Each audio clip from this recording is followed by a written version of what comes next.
Pernahkah kalian membaca kitab hadis Sahih Bukhari atau Sahih Muslim? Kalau pernah, pasti kalian sering menemukan satu nama yang muncul berulang kali di rantai sanad, Amr bin Dinar. Siapa sebenarnya beliau? Mengapa namanya begitu sering disebut oleh ulama-ulama raksasa? Mari kita kenali lebih dekat salah satu pilar ilmu dari generasi tabi'in yang luar biasa ini. Amr bin Dinar, yang wafat pada tahun 126 Hijriah, adalah seorang ulama besar dari Makkah. Beliau adalah seorang ahli fikih dan ahli hadis terkemuka di masanya. Tapi yang membuat kisahnya begitu menginspirasi adalah latar belakangnya. Beliau bukan berasal dari keluarga bangsawan, bukan pula anak seorang ulama ternama. Beliau adalah seorang maula, artinya bekas budak. Kehidupannya sangat sederhana, bahkan bisa dibilang keras. Justru dari kondisi inilah lahir sebuah keteguhan yang luar biasa dan ketajaman ilmu yang mengagumkan. Motivasi beliau dalam menuntut ilmu bukan untuk mencari status sosial atau pengakuan, tapi murni untuk menjaga dan menyelamatkan kemurnian agama. Inilah fondasi yang membuat ilmunya begitu berkah dan kokoh.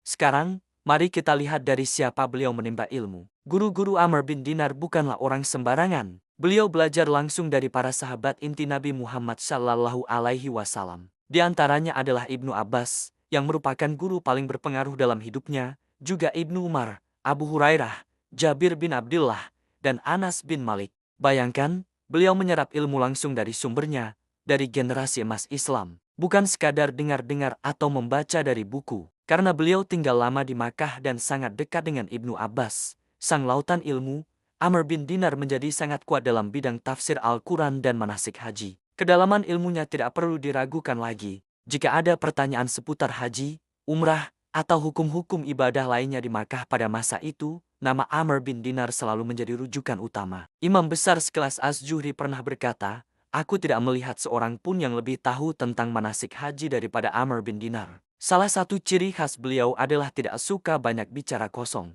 Kalau menjawab pertanyaan, jawabannya selalu pendek, tepat sasaran, dan yang terpenting, berbasis riwayat yang kuat. Tidak ada spekulasi, tidak ada asumsi. Semua berdasarkan dalil yang jelas. Inilah yang membuat fatwanya begitu berbobot dan dihormati. Ilmu yang begitu murni dan kuat ini tentu tidak berhenti pada dirinya. Amr bin Dinar mewariskan ilmunya kepada generasi ulama raksasa berikutnya. Murid-muridnya adalah nama-nama yang kelak menjadi bintang di langit ilmu Islam. Sebut saja Sufyan Ats-Tsauri, Sufyan bin Uyainah, Ibnu Juraij, dan Ayub As-Sakhtiani. Ini adalah bukti yang sangat kuat. Ulama-ulama sekaliber mereka tidak akan mau mengambil ilmu dari sembarang orang. Mereka hanya akan belajar dari guru yang ilmunya terbukti bersih, kuat, dan sanadnya tersambung dengan benar. Fakta bahwa mereka adalah murid-murid Amr bin Dinar menunjukkan betapa tinggi kedudukan ilmu beliau. Selain ilmu yang dalam, akhlak dan wibawa Amr bin Dinar juga sangat mengagumkan. Beliau bukanlah orang yang pendiam karena merasa rendah diri atau lemah. Beliau diam karena sangat berhati-hati dalam berbicara, terutama dalam urusan agama. Beliau sangat benci berbicara tanpa landasan ilmu yang kokoh. Ada sebuah kisah terkenal. Suatu ketika, beliau ditanya tentang suatu masalah agama. Beliau terdiam sangat lama, sampai-sampai orang di sekitarnya mengira beliau ragu atau tidak tahu jawabannya. Setelah hening beberapa saat, barulah beliau berkata, "Aku takut berkata atas nama Allah tanpa ilmu." Ini bukan sekadar drama atau pencitraan. Ini adalah rasa takut yang sesungguhnya kepada Allah.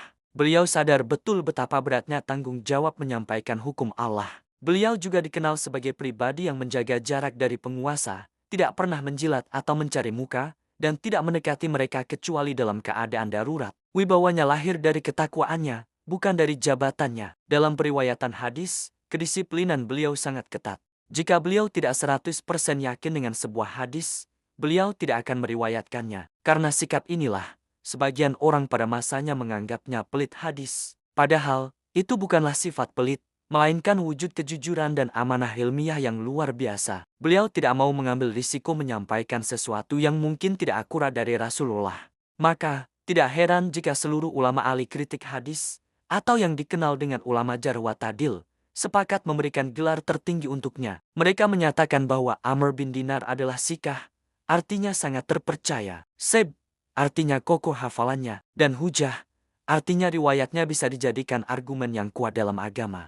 Tidak ada satupun tuduhan dusta yang dialamatkan kepadanya, tidak ada cacat fatal dalam kredibilitasnya sebagai perawi. Bagaimana dengan akhir hayatnya? Sampai masa tuanya, Amr bin Dinar tetap hidup dalam kesederhanaan. Ia tidak dikenal memiliki harta yang melimpah, tidak pernah memegang jabatan penting. Yang dikenal dan dikenang darinya adalah ilmu dan amanahnya. Beliau wafat di kota yang sangat dicintainya, maka beliau tidak meninggalkan warisan berupa bangunan megah atau kekayaan duniawi. Warisan terbesarnya adalah sanad ilmu yang hidup, yang terus mengalirkan hadis-hadis Nabi hingga sampai kepada kita hari ini. Kisah hidup Amr bin Dinar memberikan kita banyak sekali pelajaran berharga. Pertama, ilmu sejati tidak membutuhkan latar belakang elit atau status sosial yang tinggi. Siapapun bisa meraihnya dengan kesungguhan dan niat yang lurus. Kedua, rasa takut kepada Allah jauh lebih penting daripada keinginan untuk terlihat pintar di hadapan manusia. Ketiga, sedikit bicara tapi berbobot jauh lebih baik daripada banyak bicara tapi isinya kosong.